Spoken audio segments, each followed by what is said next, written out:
നായകന്റെ കുട്ടിക്കാലത്തെ ചില സാഹചര്യങ്ങൾ കൊണ്ട് വളർന്നു വലുതായതിനു ശേഷം ഒരു കുടുംബം എന്നുള്ളൊരു കൺസെപ്റ്റ് വേണ്ട എന്നുള്ളൊരു തീരുമാനം അവൻ എടുക്കുവാണ്. എന്നാൽ അങ്ങനെ ഇരിക്കുന്ന സമയത്ത് നായകന്റെ ജീവിതത്തിലേക്ക് ഒരു പെൺകുട്ടി കടന്നു വരുന്നു. അവളുമായിട്ട് നായകൻ വല്ലാതെ അടുക്കുന്നു. എന്നാൽ ആ പെൺകുട്ടിയുമായിട്ടുള്ള നായകന്റെ അടുപ്പം പിന്നീട് ചെന്ന് നിൽക്കുന്നത് ഒരു വലിയ പ്രശ്നത്തിലായിരുന്നു. അതെന്തായിരുന്നു, നായകൻ അതെങ്ങനെ ഹാൻഡിൽ ചെയ്തു തുടങ്ങിയ കാര്യങ്ങളെല്ലാം പറയുന്ന 2025 ഇപ്പൊ റീസെന്റ് ആയിട്ട് പുറത്തിറങ്ങിയ സ്വീറ്റ് ഹാർട്ട് എന്ന് പറയുന്ന തമിഴ് മൂവിയാണ് നമ്മൾ നോക്കുന്നത്. അപ്പൊ എല്ലാ മച്ചാന്മാരെയും സിനിമാറ്റോഗ്രാഫറിന്റെ പുതിയൊരു വീഡിയോയിലേക്ക് സ്വാഗതം ചെയ്യുന്നു. അപ്പൊ നമുക്കിനി ഒട്ടും സമയം കളയണ്ട, നേരെ സ്റ്റോറി നോക്കാം.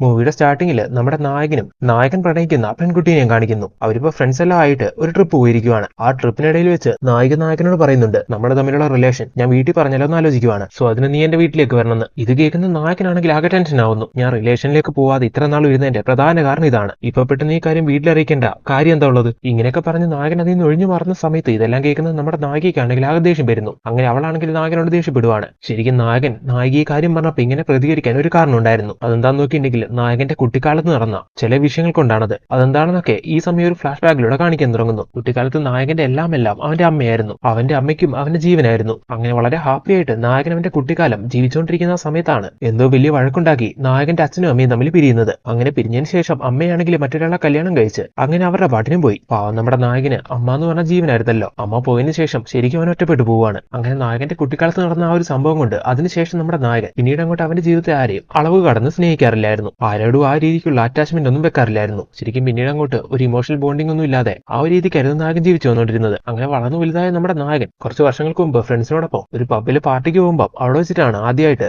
നായകനെ കാണുന്നതും അവളെ പരിചയപ്പെടുന്നതും. അങ്ങനെ അവിടെ വെച്ച് പരിചയപ്പെടുന്ന അവര് പിന്നീട് ഇടയ്ക്കിടയ്ക്ക് മീറ്റ് ചെയ്യുന്നു. അങ്ങനെ അവര് തമ്മിൽ കൂടുതൽ അടുക്കാൻ തുടങ്ങുവാണ്. അങ്ങനെ ഇരിക്കുന്ന ഒരു ദിവസം നമ്മുടെ നായിക തന്നെ ഇങ്ങോട്ട് നായകനെ പ്രപ്പോസ് ചെയ്യുന്നു. അവന്റെ ക്യാരക്ടറും അവന്റെ പെരുമാറ്റവും എല്ലാം അത്രയധികം നായിക ഇഷ്ടപ്പെടാൻ തുടങ്ങിയിരുന്നു. അങ്ങനെ അവൾ ആ ഒരു രീതിക്ക് അവളുടെ ഇഷ്ടം തുറന്നു പറയുമ്പോൾ അത്രയും നാളും ആരുമായിട്ടും ഒരു ഇമോഷണൽ ബോണ്ടിങ്ങും വെക്കാത്ത ഒരു അറ്റാച്ച്മെന്റും കാണിക്കാതിരുന്ന നമ്മുടെ നായകൻ അവളുടെ ഇഷ്ടത്തിന് മുമ്പ് വീണു പോകുന്നു. ആ ഒരു സമയത്ത് ആ ഒരു റിലേഷൻ വേണമെന്ന് നായകനൊരു 100 വട്ടം ആലോചിച്ചാണ്. എന്നാൽ അവൾ ആ ഒരു രീതിക്ക് അവളുടെ ഇഷ്ടം പ്രകടിപ്പിച്ചപ്പോൾ അത് അക്സെപ്റ്റ് ചെയ്യാതിരിക്കാനും നായകന് തോന്നിയില്ല. അങ്ങനെയാണ് അവർ തമ്മിൽ സെറ്റായത്. അങ്ങനെ ഇപ്പൊ ആ ഫ്ലാഷ് ബാക്ക് എല്ലാം കട്ടായി പ്രസന്റിലേക്ക് വരുന്നു. ഇവരുടെ റിലേഷന്റെ കാര്യം വീട്ടിൽ പറയണ്ടെന്നൊക്കെ നായകൻ പറഞ്ഞുകൊണ്ട് തന്നെ നായിക അതിന്റെ വലിയ നായകനുമായിട്ട് വഴക്കുണ്ടാക്കി. അങ്ങനെ ഇപ്പൊ അവള് പിണങ്ങി വീട്ടിൽ പോയോണ്ട് നായകനാണെങ്കിൽ അവളെ കോൾ ചെയ്യുന്നു. ഈ സമയത്ത് അവൾ പറയുകയാണ്, നീ എപ്പോഴും നിന്റെ കാര്യം മാത്രമേ ആലോചിക്കുള്ളൂ, എന്റെ കാര്യങ്ങളൊന്നും ആലോചിക്കില്ല. നിനക്ക് ഞാനുമായിട്ട് ഒരുമിച്ച് ജീവിക്കാൻ താല്പര്യമില്ലെങ്കിൽ നമ്മുടെ റിലേഷൻ ഇവിടെ വെച്ച് നമുക്ക് നിർത്താമെന്ന് പറഞ്ഞ് അവളാണെങ്കിൽ അവനെ ബ്രേക്കപ്പ് ചെയ്യുന്നു. അങ്ങനെ അവിടുന്ന് പിന്നീട് അങ്ങോട്ട് ഒരു 3 മാസക്കാലം അവർ തമ്മിൽ ഒരു കോണ്ടാക്റ്റും ഇല്ല. അങ്ങനെ ഇരിക്കുന്ന സമയത്ത് നായകന്റെ ബെസ്റ്റ് ഫ്രണ്ട് അരുണാചലം ഇവർ ഒരേ മുറിയിലാണ് താമസിച്ചുകൊണ്ടിരിക്കുന്നത്. അവനെ ഇപ്പൊ നായിക കോൾ ചെയ്യുന്നു. നായകൻ ഇന്ന് രാവിലെ മുതൽ നായിക വിളിച്ചുകൊണ്ടിരിക്കുകയാണ്. അവൻ കോൾ എടുക്കുന്നില്ല.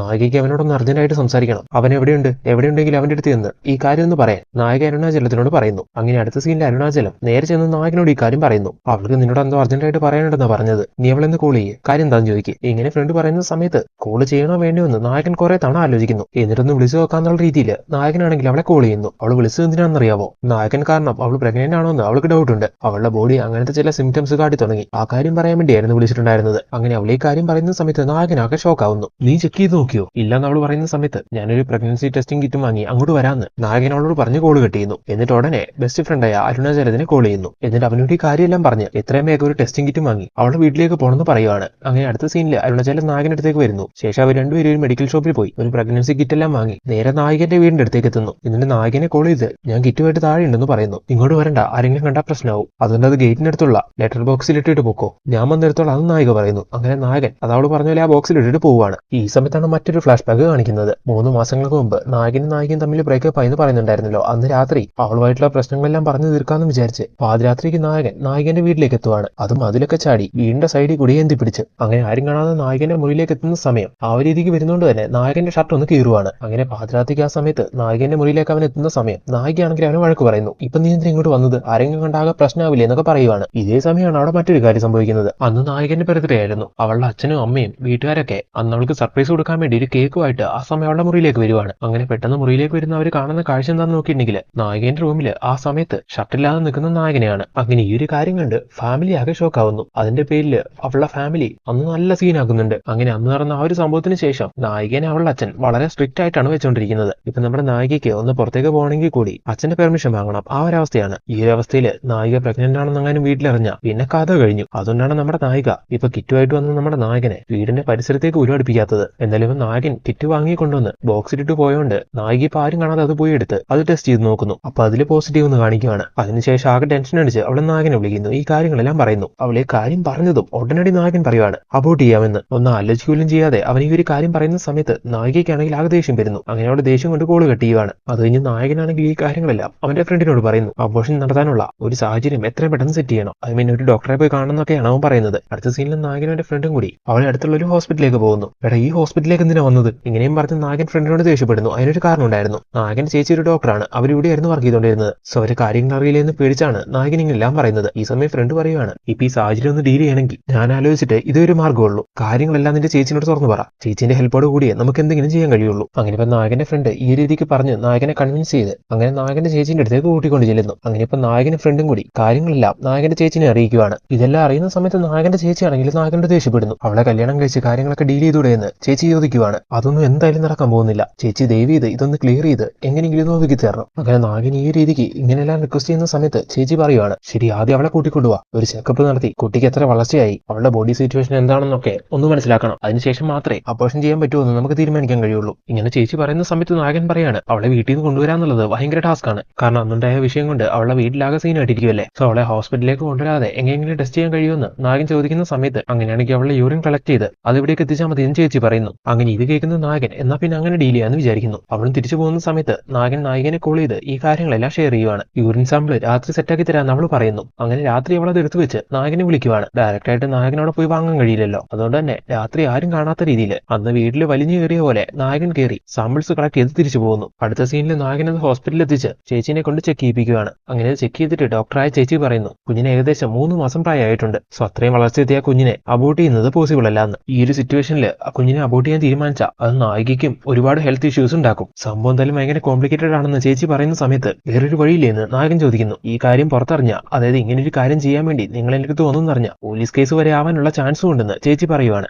ഇത്രയും കോംപ്ലിക്കേറ്റഡ് ആയിട്ടുള്ള ഈ കാര്യം ചെയ്തു കൊടുത്താൽ ഡോക്ടറായ ചേച്ചിക്കും പണി കിട്ടും. സോ ഈ കാര്യം അവളോട് സംസാരിക്കും, അവളുമായിട്ട് ചേർന്ന് ഒരു തീരുമാനം എടുക്കാനൊക്കെ ചേച്ചി പറയുവാണ്. അടുത്ത സീനിൽ നായികനെ കാണിക്കുന്നു. നായികയാണെങ്കിൽ ഈ സംഭവങ്ങളെല്ലാം അവളുടെ ചേച്ചിയോട് പറഞ്ഞു. കാര്യങ്ങളെല്ലാം അറിയുന്ന ചേച്ചി ആകെ ഷോക്ക് ആവുകയാണ്. ശേഷം ചേച്ചി നായകനോട് പറയുന്നു, അവനുമായിട്ടുള്ള പ്രശ്നങ്ങളെല്ലാം തീർത്ത് വീട്ടിലും ഈ കാര്യം എങ്ങനെയെങ്കിലും അവതരിപ്പിച്ച് നൈസായിട്ട് കാര്യങ്ങളൊക്കെ ഡീൽ ചെയ്ത് അവനുമായിട്ടുള്ള ഒരു മാരേജ് ഒക്കെ സെറ്റാക്കി ആ രീതിക്ക് നിങ്ങൾ മുന്നോട്ട് പോകാൻ നോക്കുക, അതാണ് നല്ലതെന്നൊക്കെ ചേച്ചി പറയുന്നതിലും കാര്യമുണ്ടെന്ന് മനസ്സിലാക്കി നമ്മുടെ നായികയാണെങ്കിൽ ഇതിനെപ്പറ്റി സംസാരിക്കാൻ വേണ്ടി നായകനെ കോൾ ചെയ്യുന്നു. ഈ സമയം കോൾ അറ്റൻഡ് ചെയ്യുന്ന നമ്മുടെ നായകൻ ഉടനടി നായകനോട് പറയാണ്, അബോർട്ട് ചെയ്യാനുള്ള കാര്യങ്ങളെല്ലാം ഞാൻ സെറ്റാക്കിക്കൊണ്ടിരിക്കുകയാണ്, നീ ടെൻഷൻ അടിക്കണ്ടെന്ന്. നായിക കൺവിൻസ് ചെയ്യാൻ വേണ്ടിയാണ് അവനെ വിളിച്ചത്, എന്നാൽ അവൻ ഇങ്ങനെയല്ലേ സംസാരിക്കുന്നത്. ഈ സമയം നായികയ്ക്ക് കൂടുതലൊന്നും സംസാരിക്കാൻ കഴിയില്ലല്ലോ, ഇനി സംസാരിച്ചിട്ടും കാര്യമൊന്നുമില്ലല്ലോ. അതുകൊണ്ട് തന്നെ സംസാരിക്കാൻ വന്ന കാര്യത്തിനെ പറ്റി ഒന്നും സംസാരിക്കാതെ എല്ലാവരും തീരുമാനിക്കട്ടെ എന്നുള്ള രീതിയിൽ നായിക കോൾ കട്ട് ചെയ്യുന്നു. അങ്ങനെ ആ സീനോടെ കട്ടായ അടുത്ത സീനിൽ ഫ്ലാറ്റിലേക്ക് എത്തിയ നായകനെ കാണിക്കുന്നു. ഇനി എന്ത് ചെയ്യണമെന്ന് അറിയാതെ ഒരു എത്തും പിടിയും കിട്ടാതെ നായകൻ അങ്ങനെ ആകെ ടെൻഷൻ അടിച്ച് നിൽക്കുവാണ്. അങ്ങനെ കാര്യങ്ങളൊക്കെ ആലോചിച്ച് അവൻ ബാൽക്കണിയിൽ നിന്ന് ഒരു സിഗരറ്റ് വലിച്ചുകൊണ്ടിരിക്കുന്ന സമയത്ത് നായകന്റെ ഫ്ലാറ്റിന്റെ തൊട്ടപ്പുറത്തെ ബാൽക്കണിയിൽ നിന്ന് അവിടെയുള്ള കുട്ടിയാണെങ്കിൽ നായകനെ വിളിക്കുന്നു. ആ കുട്ടി ഒരുപാട് കരയുന്നുണ്ട്. ഇത് കാണുന്ന സമയത്ത് എന്തോ ഒരു അപകടം പറ്റിയെന്നുള്ളത് നായകൻ മനസ്സിലാവുന്നു. അങ്ങനെ നായകൻ പെട്ടെന്ന് അവരുടെ ഫ്ലാറ്റിലേക്ക് എത്തി കഥകി തട്ടുവാണ്. കഥകാണെങ്കിൽ അകത്തുനിന്ന് ലോക്ക് ആയിരിക്കുമായിരുന്നു. അങ്ങനെ നായകൻ കഥക് ചവിട്ടി പൊളിച്ച് അകത്തേക്ക് ചെല്ലുന്നു. നോക്കുന്ന സമയത്ത് ആ ഫ്ലാറ്റിലെ സ്ത്രീ, അതായത് ആ കുട്ടീന്റെ അമ്മ അവിടെ വീണ് കിടക്കുവാണ്. അവർ 7 മാസം പ്രഗ്നന്റ് ആയിരുന്നു. പ്രഗ്നന്റ് ആയി അവർ തെന്നി അങ്ങോട്ട് വീണതാണ്. അങ്ങനെ ഇപ്പൊ എഴുന്നേക്കാൻ കഴിയാതെ വേദന കൊണ്ട് അവർ കരഞ്ഞുകൊണ്ടിരിക്കുന്നു. നെയ്ബറായ ഇവര് നായകനെ അനിയനെ പോലെയായിരുന്നു കണ്ടുകൊണ്ടിരുന്നത്. നായകനൊരു ചേച്ചിന്റെ സ്ഥാനം തന്നെയായിരുന്നു ഇവർക്ക് കൊടുത്തിട്ടുണ്ടായിരുന്നത്. അങ്ങനെ ഇപ്പൊ അവര് വീണ് കിടന്ന് ഇങ്ങനെ കരയുന്നത് കാണുന്ന സമയത്ത് നായകനാണെങ്കിൽ എന്തോ പോലെ തോന്നുന്നു. അങ്ങനെ ഇപ്പൊ നായകൻ പെട്ടെന്ന് തന്നെ നായകന്റെ ഫ്രണ്ടിനെ അവിടേക്ക് വിളിച്ചു വരുത്തി. അങ്ങനെ അവർ രണ്ടുപേരും കൂടി ആ ചേച്ചിനെ പെട്ടെന്ന് തന്നെ ഹോസ്പിറ്റലിലേക്ക് എത്തിക്കുന്നു. കുറച്ചേരം കഴിഞ്ഞ് ഈ കാര്യങ്ങളെല്ലാം അറിയുമ്പോൾ ആ ലേഡിയുടെ ഫാമിലിയൊക്കെ അവിടേക്ക് എത്തുവാണ്. കറക്റ്റ് ടൈമിന് നായകനെ അവരെ ഹോസ്പിറ്റലിലേക്ക് എത്തിച്ചുകൊണ്ട് അവരെന്തായാലും സേഫ് ആണ്. നായകൻ എന്തായാലും കറക്റ്റ് ടൈമിന് അവിടേക്ക് എത്തി. ഇങ്ങനെ ഒരു ഹെൽപ്പ് ചെയ്തുകൊണ്ട് തന്നെ ആ സ്ത്രീന്റെ ഫാമിലി നായകനോട് നന്ദി പറയുന്നു. ഓൾറെഡി ആ ലേഡീനെ സ്കാൻ ചെയ്ത ഡോക്ടേഴ്സ് ഇവരോട് പറഞ്ഞിരുന്നു, കുട്ടിക്ക് ശരിയായ വളർച്ച ഇല്ലാത്തതുകൊണ്ട് തന്നെ ആ കുട്ടീനെ പ്രസവിച്ചാലും അധികം നാളൊന്നും ആ കുട്ടി ജീവിച്ചിരിക്കില്ല എന്ന്. ശാരീരിക വൈകല്യങ്ങളോടുകൂടി പിറക്കുന്ന കുട്ടി പെട്ടെന്ന് തന്നെ മരിച്ചു പോകുന്നു. ഈ ഒരു കാര്യം അറിഞ്ഞുകൊണ്ട് തന്നെ ആ ലേഡിന്റെ ഹസ്ബൻഡ് അങ്ങനെയാണെങ്കിൽ ആ കുഞ്ഞിനെ അബോർട്ട് ചെയ്യാന്ന് പറഞ്ഞു. എന്നാൽ ആ ലേഡി ആ സമയത്ത് സമ്മതിച്ചില്ല. അതൊരു ജീവനല്ലേ, വയറ്റി വളരുന്നതിനെ ഈ രീതിക്ക് ഇല്ലാതാക്കാൻ തോന്നില്ല എന്നും പറഞ്ഞ് ആ കുഞ്ഞിനെ പ്രസവിക്കാൻ തീരുമാനമെടുത്തു. എന്നാൽ ഇതിന് അവരുടെ ഭർത്താവ് സമ്മതിച്ചില്ല. എന്നാൽ ആ കുഞ്ഞിനെ കൊല്ലാൻ കഴിയില്ല എന്ന് അവർ ഉറപ്പിച്ചു പറഞ്ഞപ്പോൾ ആ ദേഷ്യം കൊണ്ട് അവരുടെ ഭർത്താവ് അവരോട് പിണങ്ങിപ്പോയി. ഭർത്താവ് പോയെങ്കിലും ആ കുഞ്ഞിനെ കൊലയ്ക്ക് കൊടുക്കാൻ കഴിയാത്തതുകൊണ്ട് ഇപ്പോഴും ആ സ്ത്രീ ആ കുഞ്ഞിന് വേണ്ടി പോരാടിക്കൊണ്ടിരിക്കുകയാണ്. ഈ കാര്യങ്ങളെല്ലാം ആ സ്ത്രീന്റെ വീട്ടുകാർ പറയുന്ന സമയത്ത് ഇതെല്ലാം കേൾക്കുന്ന നമ്മുടെ നായകനാണെങ്കിൽ ആകെ ഇമോഷണൽ ആവുന്നു. അറ്റ് ദ സെയിം ടൈം നായകൻ മറ്റൊരു കാര്യം കൂടി അറിയുവാണ്. ഇപ്പൊ നായകൻ ഹോസ്പിറ്റലിലേക്ക് കൊണ്ടുവന്ന ഈ സ്ത്രീനെ ചെക്ക് ചെയ്യുന്നതും അവർക്ക് വേണ്ട ട്രീറ്റ്മെന്റും കൊടുത്തുകൊണ്ടിരിക്കുന്ന മറ്റാരുമല്ല, ചെറുപ്പത്തിൽ നായകനെ വിട്ടുപോയ നായകന്റെ അമ്മയാണ്. അത് ഈ ഹോസ്പിറ്റലിലേക്ക് പുതുതായിട്ട് സ്ഥലം മാറിയെത്തിയ ഒരു ഡോക്ടറായിരുന്നു നായകന്റെ അമ്മ. അടുത്ത സീനിലൊന്ന് ഓക്കെ ആയി കഴിയുമ്പോൾ നായകനാണെങ്കിൽ ആ സ്ത്രീന്റെ അടുത്ത് നിന്ന് സംസാരിക്കുന്നു. കുഞ്ഞിന് ആരോഗ്യപരമായിട്ട് ഒരുപാട് പ്രശ്നങ്ങളുണ്ടാവും, ജനിച്ചാലും അത് അധികം നാൾ ജീവിച്ചിരിക്കില്ല എന്ന് പറഞ്ഞിട്ടും ചേച്ചി ആ കുഞ്ഞിനെ കൊല്ലണ്ടെന്ന് പറയാൻ കാരണം എന്താണെന്ന് നായകൻ ചോദിക്കുന്ന സമയത്ത് അവർ ഇമോഷണലായിട്ട് ഒരമ്മയ്ക്കും തന്റെ കുഞ്ഞിനെ ഇല്ലാതാക്കാൻ കഴിയില്ല, അതിന് മനസ്സ് വരില്ല, അത് ഭർത്താവെന്നല്ല ആര് പറഞ്ഞാലും ഒരു ഭാര്യയ്ക്ക് താങ്ങാൻ കഴിയില്ല എന്നൊക്കെ അങ്ങനെ പറയുന്ന സമയത്ത് ഇതെല്ലാം കേൾക്കുന്ന നമ്മുടെ നായകനെ ഓർമ്മ വരുന്നു. നായകന്റെ വയറ്റിൽ വളർന്ന കുഞ്ഞിനെ ഇല്ലാതാക്കാന്ന് നായകൻ പറഞ്ഞപ്പോൾ നായകൻ നായിക ആ ഒരു രീതിക്ക് റിയാക്ട് ചെയ്യാൻ ഇതാണ് കാരണം. ഇപ്പൊ നായകന് ആ ഒരു ഇമോഷൻ ശരിക്കും മനസ്സിലാവുന്നുണ്ട്. അതുകൊണ്ട് തന്നെ നമ്മുടെ നായകൻ എടുത്ത തീരുമാനം മാറ്റാന്ന് വിചാരിക്കുന്നു. മനുഷ്യനാവുമ്പോൾ അവന് ഇമോഷൻസും സ്നേഹവും കെയറിങ്ങും എല്ലാം വേണം. അതില്ലെങ്കിൽ താൻ ചിന്തിച്ച പോലെ ഏതൊരു മനുഷ്യനും ചിന്തിക്കും എന്നുള്ള കാര്യം നായകൻ റിയലൈസ് ചെയ്യുന്നു. തന്റെ ചെറുപ്പത്തിൽ തന്നെ വിട്ടുപോയ അമ്മേനെ ഇനി കാണുമ്പോൾ അല്ലെങ്കിൽ ഇനി കണ്ട താൻ മിണ്ടില്ല, പരിഭവം കാണിക്കുന്നൊക്കെ നായകൻ വിചാരിച്ചിരുന്നതാണ്. എന്നാൽ ഇപ്പൊ ഈ ഒരു മെന്റാലിറ്റി നായകനും ചേഞ്ച് ആയതുകൊണ്ട് തന്നെ നായകൻ അമ്മേനോട് സംസാരിക്കുന്നു, പിണക്കം എല്ലാം മാറ്റുന്നു. അതിനുശേഷം നായകൻ ഭയങ്കര ധൈര്യത്തോടു കൂടി നേരെ നായകന്റെ വീട്ടിലേക്ക് എത്തുവാണ്. ഇത്രനാളും ആ പ്രശ്നം നടന്നുകൊണ്ട് ഒളിച്ചും പാത്തൊക്കെ ആയിരുന്നല്ലോ നായകൻ അവിടേക്ക് പോയിട്ടുണ്ടായിരുന്നത്. എന്നാൽ ഇപ്പൊ നമ്മുടെ നായകൻ ധൈര്യത്തോടു കൂടി എല്ലാരും കാണുക അവിടേക്ക് എത്തി നായകനോട് പറയുവാണ്, നമുക്ക് കല്യാണം കഴിക്കാം, നിന്റെ വയറ്റിൽ വളർന്നുകൊണ്ടിരിക്കുന്ന നമ്മുടെ കുഞ്ഞിനെ നമുക്ക് വളർത്താന്ന്. ഇത് കേൾക്കുന്ന സമയത്ത് നായകന്റെ ഫാമിലിയിലുള്ള ചിലരൊക്കെ ചില പ്രശ്നങ്ങൾ ഉണ്ടാക്കുന്നുണ്ട്. എന്നാൽ നമ്മുടെ നായകനും നായികയും കൂടി അവരോടൊക്കെ സംസാരിക്കുന്നു. അങ്ങനെ അവരോട് സംസാരിച്ച് അവരെ കൺവിൻസ് ചെയ്ത് എല്ലാ കാര്യങ്ങളും ഒക്കെ ആക്കുവാണ്. അങ്ങനെ ഇപ്പൊ ഫാമിലിയുടെ സമ്മതത്തോടു കൂടി അവർ ഒരുമിക്കുന്നു. അങ്ങനെ പ്രശ്നങ്ങളെല്ലാം അവസാനിച്ചു. അവരുടെ ജീവിതത്തിൽ ഇനി പ്രശ്നങ്ങളൊന്നും ഇല്ലാന്ന് കാണിച്ചുകൊണ്ട് അങ്ങനെ ഒരു ഹാപ്പി എൻഡിങ്ങോടെ ഈ ഒരു മൂവി അവസാനിപ്പിക്കുകയും ചെയ്യുന്നു. അപ്പം മച്ചാന്മാരെ, എങ്ങനെയുണ്ടായിരുന്നു ഈ മൂവി? നിങ്ങൾക്ക് എല്ലാവർക്കും ഈ മൂവി ഇഷ്ടമായോ? ഒരു വളരെ ചെറിയ ഫീൽ ഗുഡ് മൂവി ആയിരുന്നു ഇത്. നിങ്ങൾക്ക് എല്ലാവർക്കും ഈ മൂവി ഇഷ്ടമായിട്ടുണ്ടെങ്കിൽ, ഞങ്ങളുടെ ഈ വീഡിയോ ഇഷ്ടമായിട്ടുണ്ടെങ്കിൽ തീർച്ചയായിട്ടും ഞങ്ങളുടെ ചാനൽ സബ്സ്ക്രൈബ് ചെയ്ത് ഞങ്ങളെ സപ്പോർട്ട് ചെയ്ത് കൂടെ നിൽക്കണം. ഇനി ഇതുപോലത്തെ ഒരു പുതിയ വീഡിയോയിൽ ഒരു പുതിയ മൂവിയായിട്ട് കാണാം. Thank you so much for watching this video.